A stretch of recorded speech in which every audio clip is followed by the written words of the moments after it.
আসসালামু আলাইকুম guys, welcome back to my channel. So আমরা পতেঙ্গা থেকে আসার টাইমে রাস্তাতেই ভাবলাম যে বঙ্গবন্ধু টানেলের ভিতর দিয়ে যাওয়া যাক। টানেলটা কিন্তু লিটারালি নদীর নিচে। সো আমরা সবাই অনেক বেশি এক্সাইটেড ছিলাম টানেলের ভিতর দিয়ে যাওয়ার জন্য, যে এটা কেমন সাউন্ড করে আর মানে কোনো স্পেশাল কিছু আছে কি না। তো টানেলের ভিতরে যাওয়ার পর আমরা বুঝতে পারি যে ওখানে অনেক বেশি বাতাস হচ্ছিল, অনেক বেশি ওয়াইন্ডি ওয়েদার ছিল।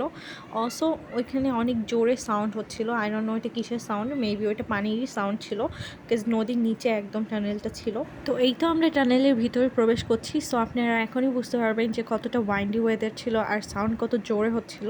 So let's go.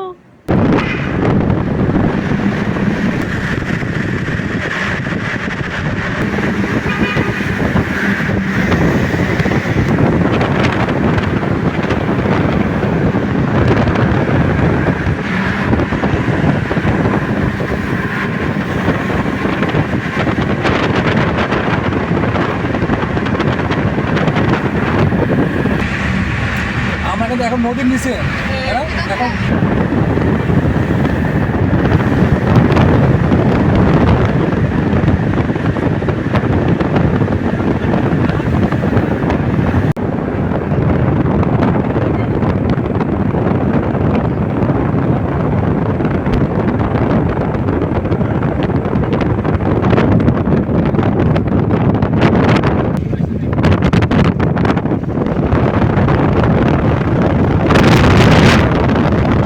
এরপরে আমরা ডিনার বাসায় প্রিপেয়ার না করে ভাবলাম যে রেস্টুরেন্টে যেয়ে করে নেব।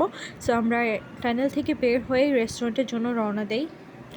এই তো এটা হচ্ছে টানেল থেকে বের হওয়ার গেট। এই যে লেখা আছে বঙ্গবন্ধু শেখ মুজিবুর রহমান টানেল। সো আমরা এটার মধ্যে দিয়ে আসলাম। এখানে মেবি পেমেন্ট দেওয়া লাগে, মেবি চাঁদা। সো আমরা এখানে থেমে পেমেন্টটা করে দেই। রেস্টুরেন্টের ডিনারের ক্লিপটা আমার নেওয়া হয়নি, সরি ফর দ্যাট। সো আজকের জন্য এই পর্যন্ত, দেখা হচ্ছে নেক্সট ব্লগে। আর আপনাদের মধ্যে কারা কারা বঙ্গবন্ধু টানেলের মধ্যে দিয়ে গেছেন সেটা আমাকে কমেন্ট সেকশনে জানাবেন। আর যদি ভিডিওটা ভালো লাগে তাহলে like, share, comment and subscribe করতে ভুলবেন না। আল্লাহ হাফিজ।